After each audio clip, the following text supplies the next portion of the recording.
छलावा। छाया अपनी कार से अपनी एक दोस्त समीरा की शादी में शामिल होने उसके गांव जाने के लिए निकल चुकी थी, क्योंकि गांव कुछ दूर था और उसे कच्चा रास्ता भी तय करके जाना था। रास्ते में उसे एक और दोस्त सुमित भी ज्वाइन करने वाला था, जो उसके साथ ही शादी में शामिल होने गांव जा रहा था। छाया और सुमित एक दूसरे से प्यार करते थे, इसीलिए दोनों ने साथ साथ शादी में जाने का प्लान बनाया। मौसम दोपहर से तूफानी और बरसाती हो चला था। रह रह कर गरज चमक के साथ कभी धीमी कभी तेज बारिश होने लगती। शहरी आबादी वाला इलाका पार करते ही उसकी गाड़ी बाईपास पर दौड़ लगा रही थी। कार में अकेली बैठी छाया ड्राइव करते हुए बोर होने लगी थी, तो वो रेडियो ऑन करके गाना सुनने लगी, पर उसमें भी उसे कुछ खास आनंद नहीं आ रहा था। ऊपर से खराब मौसम होने के कारण रेडियो सिग्नल भी ठीक से नहीं आ रहे थे। परेशान होकर उसने रेडियो वापस से बंद कर दिया। कुछ देर चलने के बाद उसने एक जगह कार रोकी। बाहर आकर आसमान की तरफ देखा तो शाम हो चुकी थी। काले घने बादल अपनी प्रभावी उपस्थिति दर्ज करा रहे थे। उसने जेब से फोन निकालकर सुमित को फोन करना चाहा। यहीं से उसे फोन लगा देती हूँ, वो कॉलोनी के गेट पर मेन रोड पर ही आ जाएगा, वहीं से उसे पिकअप कर लूंगी। यही सोचकर उसने नंबर डायल किया, पर मोबाइल स्विच ऑफ ही आ रहा था। 2-3 बार ट्राई करने पर भी जब सुमित का फोन स्विच ऑफ आया तो छाया गुस्सा होने लगी और खुद से ही बातें करने लगी। यार, ये सुमित का ना हमेशा से ही ऐसा ही है, कभी वक्त पर फोन ऑन नहीं रखता, खुद के साथ साथ सबको लेट करता है। एक तो मैं ऑफिस से निकलने में लेट हो गई, 4:45 बज चुके हैं, इतनी दूर जाना है, रास्ता भी सुनसान है, ऊपर से ये बारिश। लेकिन ये लड़का कभी कोई बात सीरियसली लेता ही नहीं। 5 बजे का डिसाइड हुआ था, मिलने दो उसे, कह दूंगी मोबाइल रखना ही बंद कर दे, क्या फायदा जब उसका यूज ही नहीं करना। ये कहते हुए छाया ने गुस्से में फोन कट कर दिया और एक पेड़ के नीचे जाकर खड़ी हो गई। कुछ देर सोचते हुए वो फोन में सुमित की फोटो निकालकर उसे देखने लगी। सुमित की फोटो देखकर उसका गुस्सा गायब हो गया। तभी अचानक उसे ऐसा महसूस हुआ कि जैसे ऊपर से कोई उसे ऐसा करते हुए देख रहा है। वो गर्दन ऊपर करके पेड़ पर नजर डालती है, पर उसे कोई भी दिखाई नहीं देता। आसपास भी बाईपास एकदम सुनसान ही था। उसे कुछ अजीब सा महसूस हुआ, कोई तो था जो उसे अभी देख रहा था। उसने महसूस किया था। वो फौरन कार स्टार्ट करके वहाँ से आगे बढ़ गई। उसने ड्राइव करते हुए ही फिर से सुमित को कॉल किया। अभी भी फोन स्विच ऑफ ही आ रहा था। उसे कुछ समझ नहीं आ रहा था कि आज सुमित को हुआ क्या है जो अभी तक फोन ऑन ही नहीं किया। आसमान में बादल होने की वजह से जल्दी अंधेरा भी होने लगा। पता नहीं कहाँ रह गया ये लड़का। यही सोचते हुए वो उस जगह पहुंच गई जहां सुमित उससे मिलने वाला था। लगभग आधा घंटा हो गया। इंतजार करते करते उसका मूड ऑफ हो गया। अब तो 6 भी बज चुके थे। अंधेरा होते देखकर उसने अब और वेट करना सही नहीं समझा। गुस्से में वो खुद अकेली ही निकल पड़ी। उसे कल वापस भी आना था और समीरा उसकी बेस्ट फ्रेंड थी, तो जाना भी जरूरी था। उसने वादा किया था कि वो उसकी शादी जरूर अटेंड करेगी। छाया ने कार की स्पीड बढ़ा दी। अंधेरे में सुनसान बाईपास को पार करते हुए अब वो हाईवे पर पहुंच चुकी थी। तभी उसे सड़क किनारे कोई खड़ा हुआ दिखाई दिया। उसने पास जाकर कार कुछ धीमी की तो वो चौंक गई। ये तो सुमित है, पर इतनी दूर हाईवे पर सुनसान सड़क पर ये क्या कर रहा है? छाया के मन में ढेरों सवाल पल भर में आ गए। उसने कार रोकी और शीशा नीचे किया। तुम इस वक्त यहाँ इतनी दूर क्या कर रहे हो? पता है तुम्हें कितनी बार फोन किया मैंने? मोबाइल स्विच ऑफ क्यों किया हुआ है? छाया ने सारे सवाल सुमित पर दाग दिए। सुमित उसे देखते ही मुस्कुराते हुए चेहरा कार की खिड़की के पास लाकर बोला, अरे मेरा फोन पूरी तरह डाउन हो चुका है। मैं एक काम से यही पास में आया था, एक प्लॉट देखने। सोचा कि तुम यहीं से निकलोगी, इसीलिए यहीं मिल जाऊंगा। फोन की बैटरी खत्म हो गई, इसलिए मैं तुम्हें इन्फॉर्म नहीं कर पाया। सुमित गेट खोलकर उसके पास आगे बगल में बैठ गया। छाया की गाड़ी वापस हाईवे पर फुल स्पीड में चलने लगी। कौन सा प्लॉट देखने आए थे इस सुनसान जगह पर? कल तो तुमने ऐसा कुछ नहीं बताया था। ड्राइव करते हुए छाया उसकी तरफ देखते हुए कहती है, अरे एक दोस्त ने कल रात को ही बताया था। जब पता चला कि वो प्लॉट भी गांव जाने वाले रास्ते में पड़ता है, तो मैंने सोचा जल्दी से यहाँ पर आकर पहले प्लॉट देख लेता हूँ, फिर बाद में सड़क पर आकर तुम्हारा वेट करूँगा। और निकलने की जल्दी में मैं फोन चार्ज करना ही भूल गया। और अगर मैं तुम्हें यहाँ देखे बिना ही सीधा निकल जाती तो जनाब खड़े रहते बारिश में भीगते हुए सुनसान सड़क पर। पहली बात तो ऐसा होता ही नहीं, और अगर तुम बिना देखे निकल जाती तो कोई और मिल जाती जो मुझे देखकर अपनी गाड़ी रोककर मुझे लिफ्ट दे देती। सुमित मुस्कुराते हुए बोला। ओ, शायद ये सुमित की बात सुनकर सिर्फ इतना ही कहा। जी हाँ मैडम, कोई भूतनी या चुड़ैली होगी जो इस वक्त सुनसान सड़क पर तुम्हें अकेली मिलेगी और लिफ्ट ऑफर करेगी। जरा संभल कर, ये समय उन्हीं लोगों का होता है बाहर भटकने का।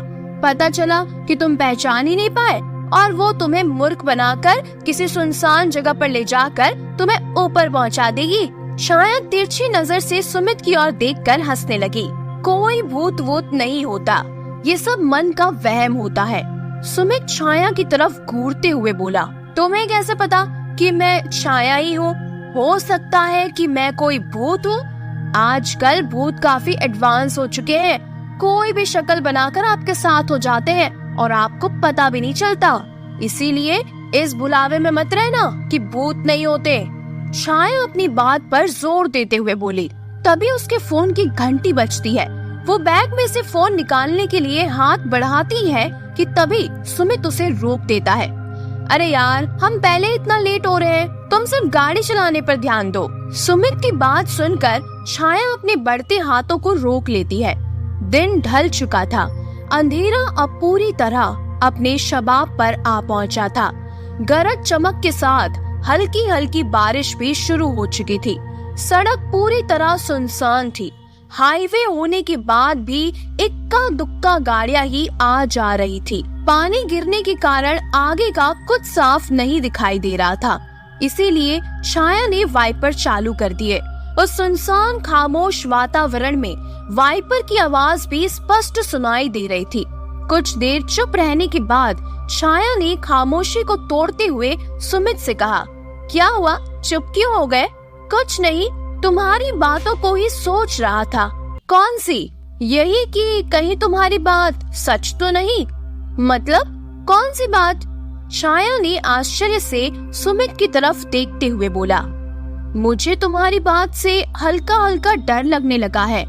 कहीं तुम सच में कोई भूत या चुड़ैल तो नहीं, वरना मैं तो बेमौत मारा जाऊंगा। सुमित की बात सुनकर छाया जोर जोर से हंसने लगी। अरे मिस्टर सुमित, इतना याद रखो कि कोई भी भूत या चुड़ैल खुद से कभी ये नहीं बताएंगे कि वो भूत है। आत्मा कभी अपनी आइडेंटिटी किसी को खुद नहीं बताते।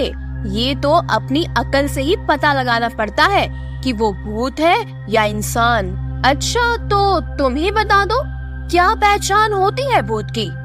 सुमित भोला बनते हुए छाया की तरफ मासूमियत से देखते हुए बोला, वैसे तो ये कोई फिक्स नहीं होता कि सभी भूत एक जैसे ही दिखते हो, पर एक कॉमन बात होती है जो सभी भूतों में पाई जाती है। वो क्या? सुमित ने उत्सुकता से पूछा। देखा तो नहीं है, पर बुजुर्गों के मुंह से एक बात जरूर बहुत बार सुनी है कि भूत के पैर उल्टे होते हैं और वो लगातार एकटक आपकी तरफ कभी नहीं देखते। उनके नाखून भी सामान्य इंसानों की तरह नहीं होते और भूत रात में बहुत ज्यादा शक्तिशाली हो जाते हैं। छाया ने भूत के बारे में बताते हुए सुमित से कहा, लेकिन मैंने तो सुना है कि सभी भूतों के पैर उल्टे नहीं होते और वो आपसे इस कदर घुल मिल जाते हैं कि आपको सपने में भी पता नहीं चल पाता कि आप किसी भूत के साथ बैठे हो। भूत जो होते हैं वो किसी के भी शरीर में घुस जाते हैं और उनकी हरकतों को देखकर ही लगता है कि वो भूत है। अपने बाल फैलाकर, आंखें निकालकर, बड़े बड़े दांत निकालकर, डरावनी शक्ल, कोई भी उन्हें पहचान सकता है। जबकि जो प्रेत होते हैं वो पहले अपना विश्वास कायम करते हैं सामने वाले पर। और भूत और प्रेत ये दोनों अलग अलग चीजें हैं। भूत किसी के भी शरीर में घुसकर उसके जरिए मनमानी करते हैं, जबकि प्रेत स्वयं किसी का भी रूप धरने में सक्षम होते हैं। वो हमेशा डरावनी शक्ल लिए नहीं घूमते, बल्कि वक्त आने पर ही अपने असली रूप में आते हैं। वो किसी के शरीर को अपना घर कभी नहीं बनाते, बल्कि खुद एक शरीर धारण करके कब आपके सामने आ जाए और चले जाए आपको पता तक नहीं चलता। प्रेत के भी कई प्रकार होते हैं, जिनमें पिशाच सबसे खतरनाक होते हैं, जो सिर्फ रात में ही निकलते हैं। वो सूरज की रोशनी में दिन में कभी नहीं आता। पिशाच हमेशा रास्ता भुला देते हैं, सामने वाले को भ्रमित कर देते हैं। और प्रेत बनना इतना आसान भी नहीं होता। जो लोग अकाल मौत मरते हैं, जैसे जलकर, पानी में डूबकर या किसी एक्सीडेंट में, उनमें से 99% प्रेत योनि के पिशाच बन जाते हैं। सुमित बोले जा रहा था और छाया हैरानी से बस उसे सुने जा रही थी। वाह यार, तुमने तो पूरी PhD कर रखी है भूत प्रेत पर। मुझे तो पता ही नहीं था तुम्हारा ये टैलेंट।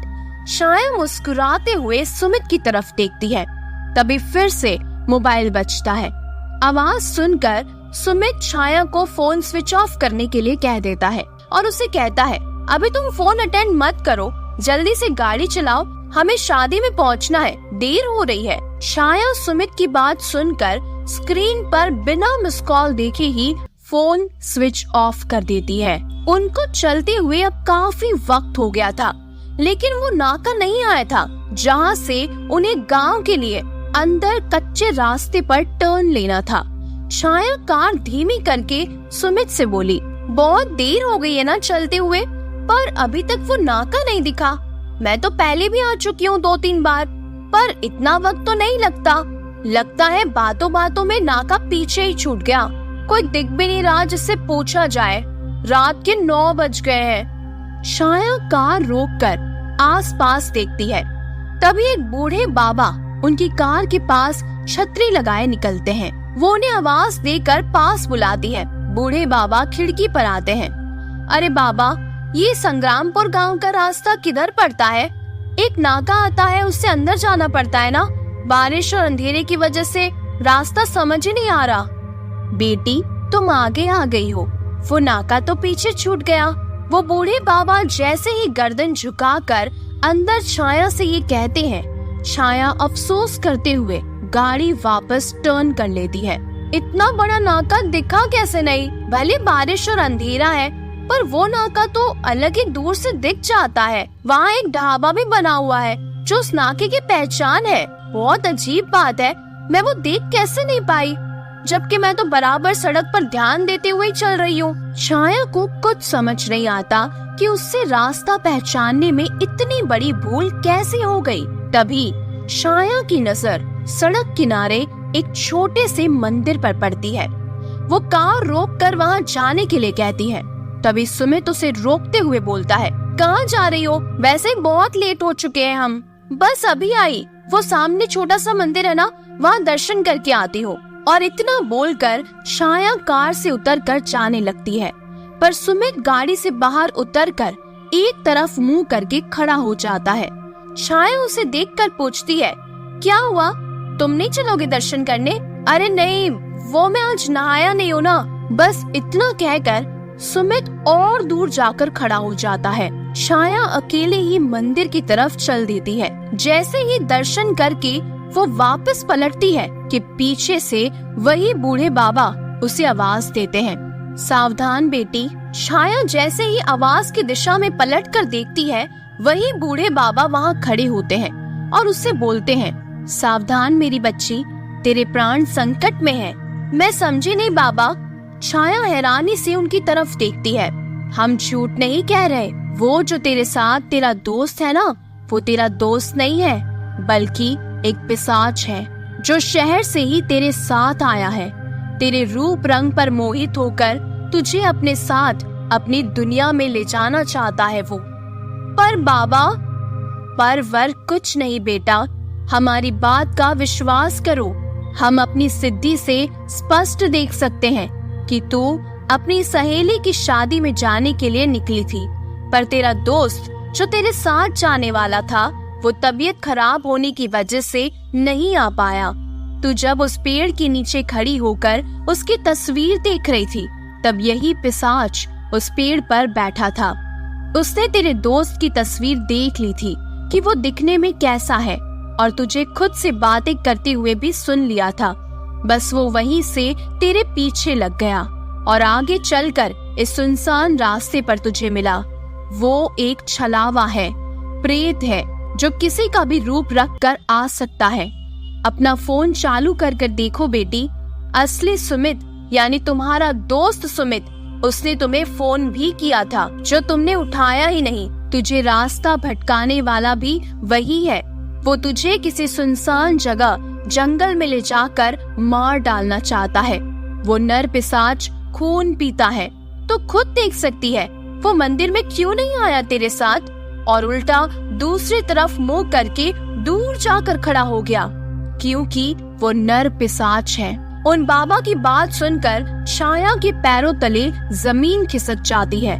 तभी उसे उसकी वो सब बातें याद आती है। छाया के कानों में बाबा के शब्द और सुमित रूपी पिशाच की बातें दोनों गूंजती रहती है। उसे यकीन नहीं होता कि वो इतनी देर से एक प्रेत के साथ सफर कर रही थी। वो बहुत ज्यादा डर जाती है।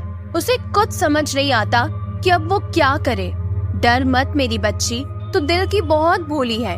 तूने आज तक किसी का बुरा नहीं किया, तेरा भी कोई कुछ नहीं बिगाड़ सकता। तू मासूम है।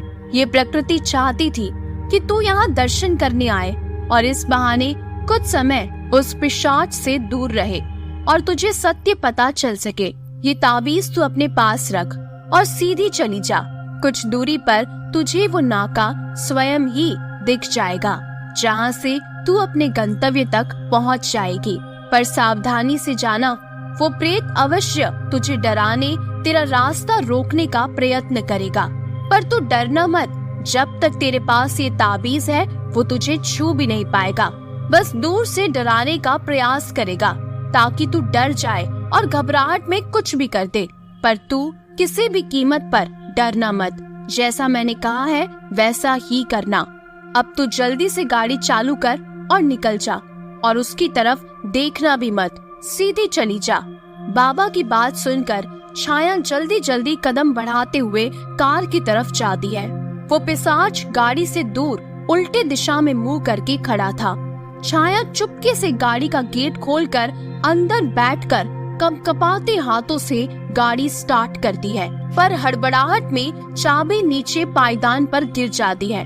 उधर आवाज सुनकर सुमित बना हुआ पिशाच पलटकर छाया को गाड़ी स्टार्ट करते हुए देख लेता है। छाया घबराते हुए नीचे झुककर चाबी उठाने की कोशिश करती है। इधर वो गाड़ी की तरफ लपकता है। छाया की घबराहट और भी ज्यादा बढ़ जाती है। उसकी सांस तेज तेज चलने लगती है। दिल की धड़कन सारी सीमाएं तोड़ देती है। छाया एक हाथ से गाड़ी का गेट अंदर से बंद कर देती है। बाहर वो पिशाच खिड़की के पास आकर कांच को ठोकने लगता है। इधर छाया अपने हाथों की उंगलियों से नीचे गिरी चाबी उठाने का प्रयास करती रहती है। बुरी तरह हांफते हुए वो जैसे तैसे चाबी उठाती है। उधर पिशाच अपने असली रूप में आ चुका था। वो बुरी तरह कांच को बाहर से अपने खूनी पंजों से ठोकता रहता है। छाया गाड़ी स्टार्ट करके भागती है। वो पिशाच अब भी बाहर गाड़ी के कांच से चिपका हुआ बार बार उसे डराने का प्रयत्न करता है। छाया फुल स्पीड में गाड़ी को भगाए जा रही थी। तभी वो पिशाच आगे स्टीयरिंग के सामने कांच के बाहर आकर अपने दोनों हाथों से कांच को खुरेचने लगता है। उसके लंबे लंबे नाखून देखकर छाया की डर के मारे सांस अटकने लगती है। उसे सामने का कुछ दिखाई नहीं देता, बस वो गाड़ी को भगाए जा रही थी। वो पिशाच कभी गाड़ी के साइड में तो कभी सामने कांच पर तो कभी गाड़ी के ऊपर बुरी तरह आवाज करते हुए लिपटा रहता है। अंदर घुसने का, गाड़ी को रोकने का वो पूरा प्रयास करता है। उसकी बड़ी बड़ी लाल लाल खूनी आंखें छाया को घूरे जा रही थी। गाड़ी उस सुनसान सड़क पर कभी इधर तो कभी उधर डोलते हुए बस भागी जा रही थी। छाया बुरी तरह हांफते हुए अपने कंपकपाते हाथों से कार को ड्राइव किए जा रही थी। बाहर वो शैतान गुर्राते हुए बड़े भयानक रूप में कार से बुरी तरह लिपटा हुआ उसका पीछा करता है। वो गाड़ी का गेट खोलने की कोशिश करता है। खोल दरवाजा, मुझे लिए बिना तू कैसे जा सकती है? तुझे तो मैं छोड़ूंगा नहीं। बहुत देर सब्र रखे बैठा रहा तेरे साथ। रात के सही वक्त का इंतजार कर रहा था ताकि तेरा खून पीकर तुझे भी अपने जैसा बना सकूं। तू नहीं बच सकती। भयंकर डरावनी आवाज से निकालता वो पिशाच गाड़ी को बाहर से बुरी तरह ठोक रहा था। अपने लंबे लंबे भयानक नाखूनों से खुरेच रहा था। तभी छाया वो ताबीज निकालकर कांच के ऊपर रख देती है। ताबीज को वहाँ रखते ही वो पिशाच करारती हुई आवाज करते हुए कार से अपनी पकड़ ढीली करने लगता है और भयानक तरीके से रोते हुए गायब हो जाता है। अब चारों तरफ सन्नाटा ही सन्नाटा था। बारिश में झिंगुरों और मेंढकों की आवाज वातावरण के सन्नाटे को चीर रही थी। तेज हवा से सड़क किनारे खड़े पेड़ साए साए करते हुए बुरी तरह हिल रहे थे। कुछ देर के बाद वो नाका भी नजर आ गया। छाया ने सीधी गाड़ी अंदर कच्ची सड़क पर डाल दी और गांव में शादी वाले घर में पहुंचकर ही दम लिया। बहुत देर तक तो उसकी गाड़ी से बाहर निकलने की भी हिम्मत नहीं हुई। उसने अपना फोन ऑन किया तो देखा कि सुमित के कई सारे मिस कॉल उसमें मौजूद थे। हिम्मत करके छाया गाड़ी से उतरकर सीधा घर के अंदर चली गई। तो कैसी लगी आपको ये कहानी? कमेंट करके मुझे जरूर बताइएगा। चलिए अब सुनते हैं हमारी अगली कहानी, तंत्र साधना और मशान बाबा। प्लीज मुझे मत मारो, आखिर मैंने तुम्हारा क्या बिगाड़ा है?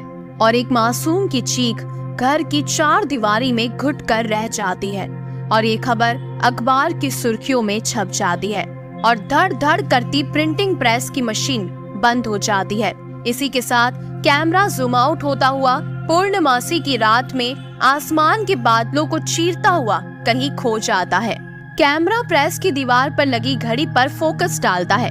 रात के 3 बज चुके हैं। तभी वो दोस्त आवाज लगाता है, छुट्टी का टाइम हो गया पांडे, क्या सारी रात यहीं पर मगजमारी करेगा? जा जा घर जा, घर में बीवी बच्चे तेरी राह देख रहे होंगे। पांडे अपनी दोस्त की आवाज सुनकर हंस देता है और पेपर की डिलीवरी के लिए पैकिंग करने में लग जाता है। तभी उसका दोस्त बोलता है, ये लड़के लोगों का काम है रे पांडे, तू अभी नया नया मुंबई में आया है ना, शुरू से इतना चमचागिरी नहीं करने का। जो जिसका काम है उसी को करने दे, अपने को अपना काम करने का और घर निकल जाने का। और यही बोलते बोलते उसका दोस्त पांडे को लेकर प्रेस से बाहर निकल जाता है। पांडे अभी मुंबई में नया नया है और उसकी आर्थिक स्थिति भी अच्छी नहीं है। 3 बच्चे हैं। बड़ी बेटी का नाम नैना जो कि 14 साल की है। बाकी के 2 लड़के 12 साल का किशन और 3 साल का छोटू। पैसों की कमी के चलते पांडे अपने परिवार के लिए बोरीवली में फ्लैट नहीं ले पाया था और उसे एक स्लम एरिया में एक घर किराए से कम दाम में मिल गया था। सब कहते थे कि उसमें भूत है, आत्माओं का वास है, मगर पांडे पढ़ा लिखा था, उसे भूत प्रेत में विश्वास नहीं था। घर बड़ा नहीं था, बस 2 कमरे थे, उसी में खाना पीना रहना सोना सब हो जाता था। कुल मिलाकर एक परिवार के रहने के लिए पर्याप्त था। बस प्रॉब्लम एक थी और वो ये कि बरसात के दिनों में घर की छत से पानी टपकता रहता था। पांडे और पांडे की पत्नी के लिए ये बेहद समस्या थी, जिसके चलते कई रात दोनों को जाग कर बितानी पड़ती थी और बच्चों के लिए छत से पानी का टपकना मनोरंजन बन चुका था। जहाँ भी पानी टपकता बच्चे फौरन पतीला लेकर भरने के लिए पहुँच जाते। किसी तरह दिन काट रहे थे। एक दिन बच्चे घर में अकेले थे। अचानक गैस चूल्हा अपने आप जलने लग जाता है।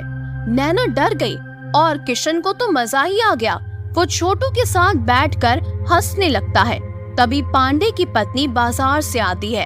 वो गैस चूल्हा जलता हुआ देखकर नैना को डांट लगाती है और कहती है, तू बड़ी है ना, गैस चालू करके बैठी है, देखती नहीं है घर का खर्चा कितनी मुश्किल से चलता है। नैना कहती है, माँ मैंने कुछ नहीं किया, गैस अपने आप चालू हो गई थी। तभी पांडे की पत्नी एक जोरदार थप्पड़ नैना के गाल पर लगा देती है और कहती है, एक तो तू गलती करती है, ऊपर से बहस भी करती है। उसके बाद नैना सिसक सिसक कर रोने लगती है और एक कोने में दुबक कर बैठ जाती है। फिर पांडे की पत्नी दूसरे कमरे में अपने काम में लग जाती है। तभी बाजू वाले कमरे से किशन के हंसने की आवाजें सुनाई देने लगती है। वो आकर देखती है, मगर ये क्या, गैस फिर से जलने लगती है। नैना तो कोने में बैठकर अभी भी रो रही थी। किशन छोटू को खिलाता हुआ हंस रहा था। पांडे की पत्नी दौड़कर गैस चूल्हे का बटन बंद कर देती है और नैना से कहती है, तुझे शर्म नहीं आती? मैंने तुझे थप्पड़ मारा, तूने फिर भी गैस चालू कर दिया। तभी किशन कहता है, माँ, दीदी ने कुछ नहीं किया है, चूल्हा रोज अपने आप जल जाता है और हमें तो बहुत मजा आता है। बच्चों की बात सुनकर पांडे की पत्नी हैरान रह जाती है। इस घटना का जिक्र वो अपने पति से करती है और कहती है, नैना के पापा, इस घर में सच में आत्माओं का वास है, इस घर में भूत है।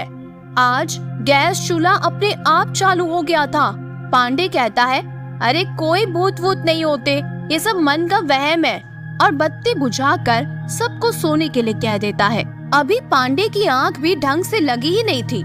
उसे ऐसा लगता है कि कोई शख्स उसके बाजू में लेटा हुआ है। वो पीछे की तरफ देखता है मगर कोई नहीं दिखता। वो एक बार सीधा लेट जाता है।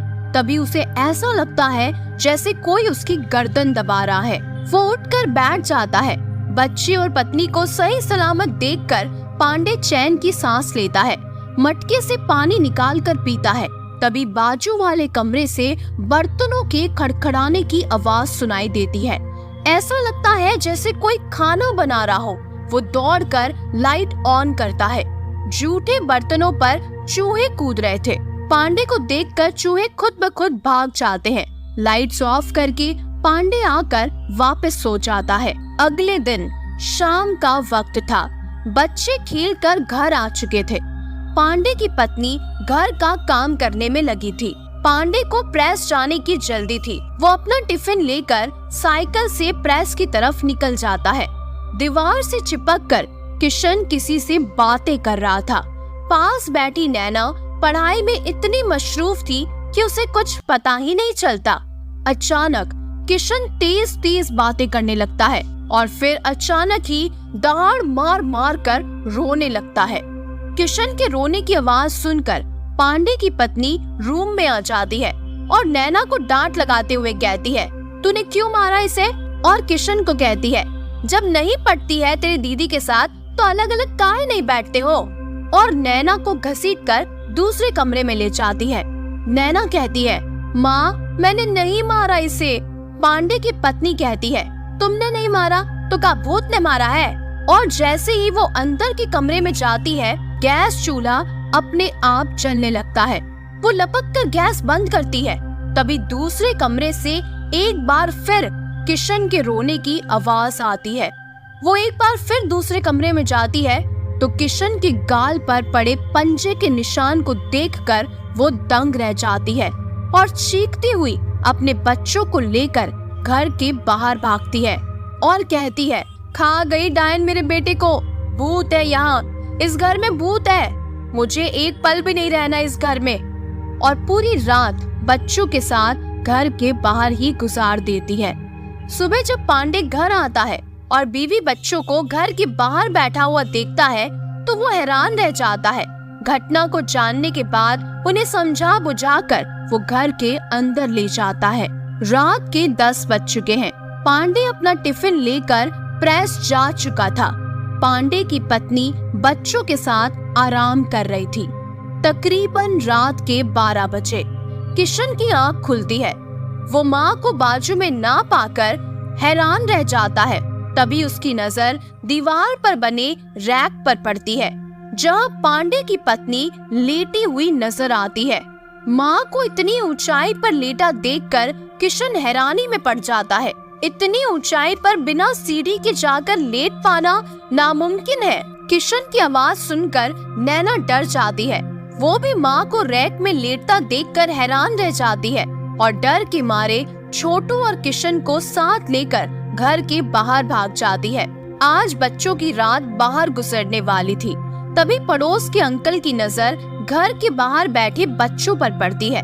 वो बच्चों को घर के अंदर लेकर जाते हैं। पांडे की पत्नी नीचे बिस्तर पर ही सो रही थी। माँ को बिस्तर पर लेटा देखकर बच्चों की जान में जान आ जाती है। वो एक बार फिर से माँ के बाजू में जाकर सो जाते हैं और सुबह पांडे से बच्चों की मुलाकात होती है। तब सब बारी बारी से बताते हैं, बापू कल रात माँ रेत पर सो गई थी। पांडे बच्चों की बात सुनकर हंसने लगता है और कहता है, हाँ तेरी माँ तो बंदरिया ही तो है, कभी भी कहीं भी चढ़ सकती है। किशन हंसता हुआ कहता है, सच्ची बापू? पांडे कहता है, अरे हाँ पगले, क्यों नहीं। शाम का वक्त, प्रेस की आज छुट्टी है, इसीलिए पांडे भी आज अपने परिवार के साथ खाना खाने बैठ जाता है। थोड़ी देर में पांडे की पत्नी खाना परोसना शुरू करती है। जितने बर्तन खाली होते हैं सब एक एक करके, पहले पतीला, फिर कुकर, फिर कढ़ाई, फिर तवा, सब हवा में उड़ने लगते हैं। बर्तनों को हवा में उड़ता देखकर पांडे डर जाता है। तभी अंदर के कमरे से किसी औरत के चीखने की भयानक आवाजें आने लगती है। पांडे अपने बीवी बच्चों को लेकर घर से बाहर निकल जाता है और अपने पड़ोसियों को घटना से अवगत कराता है और मदद की गुहार लगाता है। एक पड़ोसी बताता है, पांडे साहब आप जिस मकान में रह रहे हो ना, ये मकान भूतिया है, इसीलिए ये तुम्हें इतने कम दाम में मिल गया था। हम लोग बहुत पहले से हैं इस मोहल्ले में, 10 साल से ये मकान खाली था। इसके पहले भी जितने लोग आए ना, सबके सब मर गए या तो पागल होकर भाग गए। शुक्र मनाओ कि तुम अभी तक जिंदा हो। पांडे कहता है, तो अब मैं क्या करूं? वो पड़ोसी कहता है, एक तांत्रिक है, वो भूत प्रेतों को भगाता है। पांडे भूत प्रेत जैसी बातों पर विश्वास नहीं करता था, मगर हाल ही में हुई ऐसी घटनाओं ने उसकी अंतरात्मा को झकझोर कर रख दिया था और ना चाहकर भी उसे तांत्रिक के पास जाना पड़ा। तांत्रिक अनुष्ठान में प्रयुक्त होने वाली तमाम सामग्री की लिस्ट पांडे को थमा देता है, जिसे पांडे बाजार से खरीद कर ले आता है। दूसरे दिन तांत्रिक अपने ताल तंबूरे के साथ घटना स्थल पर पहुंच जाता है और तंत्र मंत्र का सारा तामझाम फैलाकर बैठ जाता है और सभी को आदेश देता है कि आप सब घर के बाहर चले जाओ। सभी घर के बाहर चले जाते हैं। इसी के साथ तांत्रिक घर की कुंडी अंदर से बंद कर लेता है और तंत्र साधना में लग जाता है। लगभग 5 मिनट के बाद तांत्रिक घर का दरवाजा खोलता है। उसकी हालत देखकर ऐसा लग रहा था जैसे किसी ने उसे बहुत मारा है, और वो भी किसी एक इंसान ने नहीं बल्कि बहुत सारे लोगों ने मिलकर उसे मारा है। वो तांत्रिक अपना सामान समेटता हुआ वहाँ से भागने लगता है। तभी सभी उसे रोकने की कोशिश करते हैं और पूछते हैं, तांत्रिक बाबा हुआ क्या, क्यों आप इस तरह से जा रहे हैं? वो कुछ बोल पाने की स्थिति में ही नहीं था। सभी उसके पीछे जाने लगते हैं और आखिरकार जाकर वो अपनी कुटिया में रुक जाता है। एक लोटा ठंडा पानी पीने के बाद वो बताता है, तुम्हारे घर में जो आत्मा है वो बहुत ज्यादा शक्तिशाली है, उसे भगा पाना मेरे बस की बात नहीं है। मैं तो बच गया और तुम भी उस घर से फौरन निकल जाओ, जितना जल्दी हो सके उतना, वरना जान से मारे जाओगे। तांत्रिक की ये प्रतिक्रिया देखकर पांडे बहुत ज्यादा डर जाता है। तभी पांडे का दोस्त उसे हिम्मत देते हुए कहता है, तू चिंता मत कर, मेरे भाई की नासिक के एक बड़े तांत्रिक से जान पहचान है, मशान बाबा कहते हैं उन्हें, मैं उससे बात करता हूँ। पांडे कहता है, यार तुझे तो पता है मेरे पास इतने पैसे नहीं है। पांडे का दोस्त बोलता है, तू पैसे की टेंशन मत ले, मशान बाबा की कृपा के बिना प्रिंटिंग प्रेस तो क्या, एक अखबार नहीं बिकेगा मुंबई में। तो चल मेरे साथ, हम लोग मशान बाबा को बुला कर लाएंगे, वो तेरी परेशानी को जरूर दूर कर देंगे। दूसरे ही दिन पांडे अपने दोस्त के साथ नासिक के लिए रवाना हो जाता है और मशान बाबा को अपनी परेशानी से अवगत कराता है। पांडे की समस्या सुनकर मशान बाबा कहते हैं, जा बच्चा, ये बाबा तेरा काम फ्री में कर देगा। भूत को भगाना इस बाबा के अस्तित्व की बात बन गई है। अब या तो वो भूत नहीं या तो ये बाबा मशान नहीं। और दूसरे ही दिन बाबा अपने कुछ लोगों के साथ मुंबई के लिए रवाना हो जाते हैं। और पांडे के घर में आकर रुक जाते हैं और तंत्र साधना में लग जाते हैं। रात का वक्त आता है। काफी मशक्कत के बाद मशान बाबा भूतों को वश में करते हैं और पांडे और उसकी पत्नी को घर के अंदर बुलाते हैं। वश में किए हुए भूतों से वो बात करते हैं। तभी एक चुड़ैल बोलती है, मुझे जिंदा जला दिया गया था इस घर में, मेरा कोई कसूर नहीं था। मेरे सास ससुर दहेज की मांग कर रहे थे मेरे माँ बाप से। मेरे परिवार वालों के पास इतने पैसे नहीं थे कि वो और दहेज दे सके, जिसके चलते मेरे सास ससुर और पति ने मुझ पर घास लीड डालकर आग लगा दी और मैं मर गई। तभी एक भूत बोला, मुझे मजबूर किया गया था। मेरे बॉस ने मुझे इतना टॉर्चर किया कि मैं उसे सहन ही नहीं कर पा रहा था। मैं मजबूर हो गया था और मुझे मरना पड़ा। इन भूतों में एक छोटी सी बच्ची भी थी जिसे उसके लड़की होने की वजह से मार डाला गया था। सभी की कहानियां दर्द भरी थी। सभी आत्माओं की दास्तान सुनने के बाद मशान बाबा कहते हैं, तुम सबको इस घर से जाना होगा, खाली कर दो तुम सब इस घर को। तभी वो सारी आत्माएं जोर जोर से हंसने लगती है, लेकिन अगले ही पल बिना कोई जवाब दिए वो लोग वहाँ से चले जाते हैं।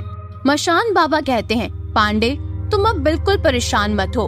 अगली पूर्णमासी की रात मैं इन सब की स्थायी व्यवस्था कर दूंगा, क्योंकि पूर्णमासी की रात भूत प्रेत सब अपने शबाब में रहते हैं और तांत्रिक शक्तियाँ भी ताकतवर रहती है, जिससे भूत प्रेत को वश में करना भी आसान हो जाता है।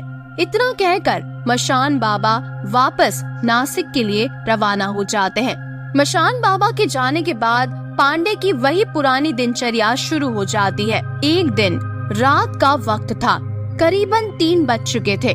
पांडे अपनी साइकिल से घर की तरफ लौट रहा था। अभी उसने चेक नाका क्रॉस ही किया था कि पीछे से एक महिला की आवाज सुनाई देती है और स्ट्रीट लाइट अपने आप जलने बुझने लगती है। वो पांडे से पूछती है, खैनी है तेरे पास? पांडे कुछ नहीं बोलता और साइकिल की रफ्तार तेज करके आगे बढ़ जाता है। दूसरी रात भी पांडे प्रेस से लौट रहा था, तब ठीक उसी जगह वो बूढ़ी औरत उसे फिर से मिलती है। वो आज फिर पांडे से खैनी मांगती है और आज फिर पांडे अपनी साइकिल की रफ्तार तेज कर देता है और वहाँ से चला जाता है। उसे लगता है कोई पागल बुढ़िया है जो कि हर आने जाने वाले से खैनी मांगती फिरती है। इसी तरह रोज का क्रम बन जाता है। दिन गुजरने लगते हैं और आखिर पूर्णमासी की रात भी आ जाती है। मशान बाबा आज पूरे साथ सामान के साथ पांडे के घर पहुंच जाते हैं। घर को चारों तरफ से मंत्रोच्चारण द्वारा शुद्ध किया जाता है और चांदी के तार से बांध दिया जाता है। देर रात के यज्ञ अनुष्ठान के बाद मशान बाबा भूतों को वश में करके वहीं दफना देते हैं और पांडे को कहते हैं, अब भूतों से डरने की कोई जरूरत नहीं है। मैंने इन्हें मंत्रों की शक्ति से बांध दिया है। अब आप आराम से इस घर में रह सकते हो। पांडे मशान बाबा को प्रणाम करके उनके चरणों में गिर जाता है। मशान बाबा उसे उठाते हैं और मुस्कुराते हुए वहाँ से चले जाते हैं। दूसरे दिन पांडे आराम से ऑफिस जाता है और अपना काम खत्म करके जब रात के 3 बजे वापस लौट रहा होता है, तब वही चेक नाके के पास एक बुढ़िया जर्जर हालत में मिलती है। पांडे समझ जाता है ये फिर खैनी मांगेगी। बुढ़िया फिर खैनी मांगती है, लेकिन पांडे कुछ जवाब नहीं देता और साइकिल की रफ्तार तेज कर देता है। तभी अचानक से बुढ़िया साइकिल के बाजू में आ जाती है। वो हवा में उड़ रही होती है। उसके पाँव के पंजे पीछे की तरफ मुड़े हुए होते हैं। पांडे बहुत ज्यादा डर जाता है। बुढ़िया एक ही झटके में पांडे को साइकिल समेत उठाकर दूर फेंक देती है। पांडे की साइकिल आसमान में कई फीट तक उछल जाती है। बुढ़िया भारी आवाज में पांडे से कहती है, मुझे मेरे घर से निकालेगा तू? ये तेरा घर नहीं है। कोई मेरे होते हुए मेरे घर पर कब्जा नहीं कर सकता। मालकिन हूँ मैं। और इतना कहकर काले धुएं के साथ वो आसमान में कहीं गायब हो जाती है। पांडे हड़बड़ाहट में साइकिल उठाता है और सीधा घर की तरफ भाग जाता है और घर पहुंचते ही वो अपनी बीवी से कहता है, सामान बांध, मुझे अब यहाँ एक पल नहीं रहना, और अपना सामान बांधकर रात में ही घर खाली कर देता है और वहीं प्रेस के पास बोरीवली में शिफ्ट हो जाता है। बाद में लोगों से पता चलता है कि जिस घर में पांडे अपने परिवार के साथ रहता था वो घर मिस्टर मखीजा का बंगलो हुआ करता था। मिस्टर और मिसेस मखीजा की मौत के बाद से लगभग 20 साल तक वो खाली पड़ा था और धीरे धीरे वो स्लम एरिया से घिरता चला गया। भूतिया होने के कारण कोई वहाँ पर नहीं रहना चाहता था। जो भी लेता था वो या तो आत्महत्या कर लेता था या फिर आत्माओं के डर से पागल हो जाता था। बहुत पहले उस घर में एक नवविवाहित युवती को दहेज के लालच में सास, ससुर और पति के द्वारा मिट्टी का तेल डालकर जिंदा जला दिया गया था। इसके बाद बोरीवली से छपने वाले न्यूज़पेपर में उसे आत्महत्या का रूप देकर छापा गया था, क्योंकि प्रेस का मालिक नवविवाहिता के ससुर का दोस्त था और इसीलिए उसने खबर को गलत छापने के लिए पैसे लिए थे। कहते हैं कि उस घटना के बाद बहुत दिनों तक घर बंद था और जब घर खुला तो उसमें एक स्ट्रगल रहने आया जो कि कुछ ही दिनों में पागल हो गया था और उसी घर में फांसी लगाकर उसने आत्महत्या कर ली। इसके बाद जो भी वहाँ रहने आया वो या तो खुद मर गए या फिर मार दिए गए। तो कैसी लगी आपको ये दोनों कहानी, मुझे कमेंट करके जरूर बताइएगा। अगर आपको वीडियो पसंद आया है तो इसे जरूर लाइक करें, चैनल को सब्सक्राइब करें और जरूर शेयर भी करें। ऐसे ही भूतिया, डरावनी और रहस्यमय कहानियों को सुनने के लिए मेरे चैनल से जुड़े रहिएगा।